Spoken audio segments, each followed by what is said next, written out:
According to a study, banks that embrace AI could boost productivity by as much as 35%, and the Gen AI market in financial services alone is projected to skyrocket from 1.4 billion in 2024 to 10 billion by 2032. So it's clear that AI is going to make a huge impact in the financial world. A lot of people rightfully worry about how AI is going to eliminate jobs. But in banking, AI is not a crisis, but instead an opportunity, which is the case I'll be making throughout this video. And I'll be going over how bankers are using AI in their jobs today, its current limitations, and what the future of banking holds with AI. Before we begin though, as you probably know, AI is not going away, and being able to leverage AI is quickly becoming the most in-demand skill sought by the world's top employers, but it's often hard to know how to actually build these skills. This is where a newly announced certification program from Columbia Business School and Wall Street Prep comes in. It's focused on AI for business and finance. Throughout this 8-week-long course, you'll learn about core AI concepts like LLMs and machine learning, get hands-on experience using Python to solve business problems, and see how top firms use AI in FP&A, risk investment management, and more. You'll be taught by world-class Columbia professors and also have a chance to learn from a ton of great guest speakers who work at top firms like Perplexity, OpenAI, Google, and more. There's truly no program currently in the world like this, and so if you're interested, be sure to use my code RareLiquid to get up to $500 off, and I'll leave information for everything I just discussed in this video's description. Alright, with that said, let's first go into how bankers are currently using AI. I surveyed a handful of my friends who currently work at the top bulge bracket and elite boutique banks, and for the most part, they said that AI has helped them become incredibly more efficient. And let's go over some of the use cases by walking you through a hypothetical pitch book for an M&A deal. So let's say, first of all, you're an investment banking VP who just got out of a meeting with your MD about pitching 30 M&A targets to a large tech company. The first thing you can do is ask AI to come up with a shell presentation structure based on your notes from the call. Based on this outline, you can then ask AI to come up with a structure for some of the key slides that aren't based on existing templates, and then assign work to your associate and analyst.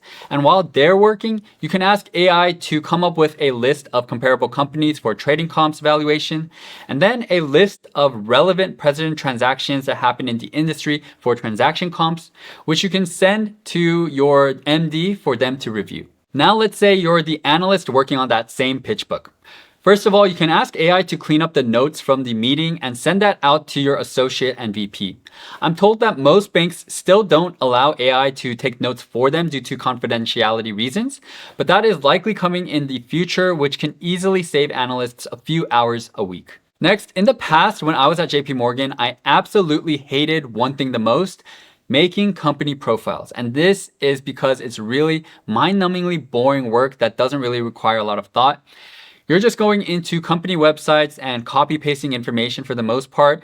But now, analysts can ask AI to output bullets describing companies, and all you need to do is proofread and make revisions, which is a huge time saver. And one banker told me he made strip profiles for 20 companies in less than an hour, which would normally take at least several hours at the very least. A lot of large banks also allow their junior bankers to outsource easy work to foreign countries with cheap labor, and many of them are using Adobe AI to help design slides, which I'm sure for them is a huge game changer as well. Next, when it comes to Excel, if you're building out a simple DCF, accretion dilution analysis, or comps, and you're stuck on a formula, you can ask AI how to fix it. Or if you're a new analyst, ask AI for the best formulas to use to make your Excel models dynamic. I also compiled a list of miscellaneous ways AI is helping bankers save time today, including email polishing, asking AI to be an economist to tell you about the impact of something in the news, decoding a senior banker's handwritten notes, which are often extremely hard to read because they use an iPad,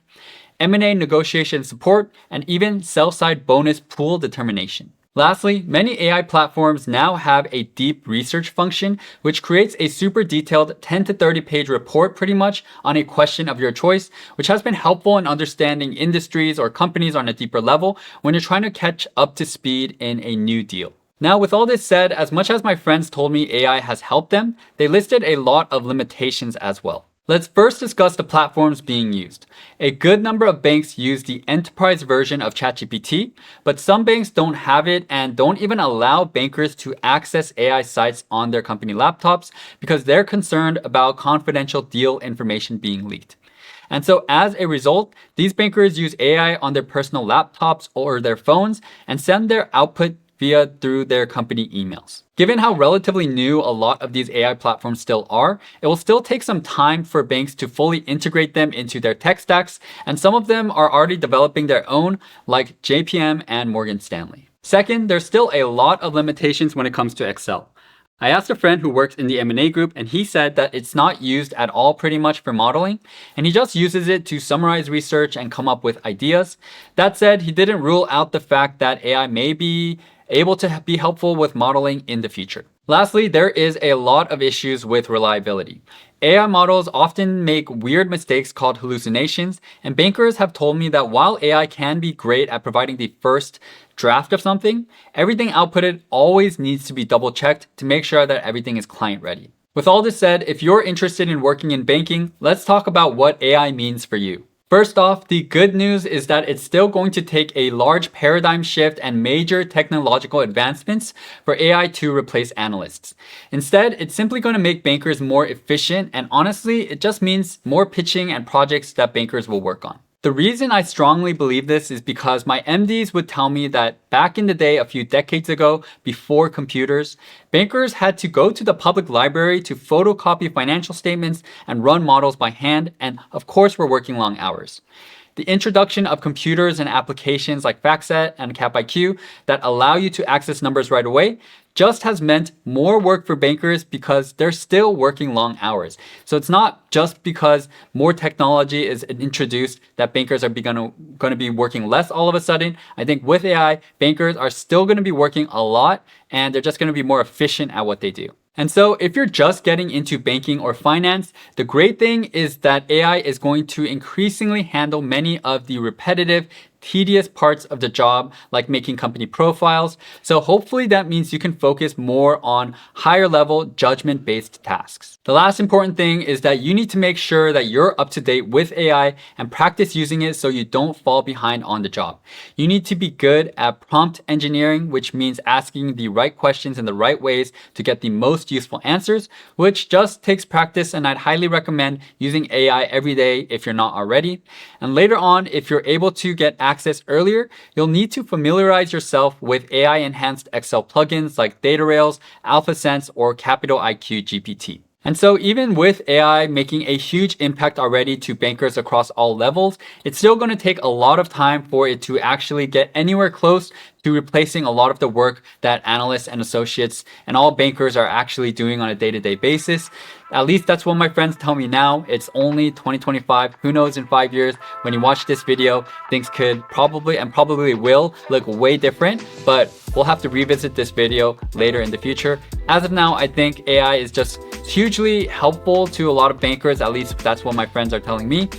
And so we'll see what happens, and we can check in. Maybe I'll make another video in the future. But with that said, thank you all so much as always for watching this video, and hope to catch you all in the next one.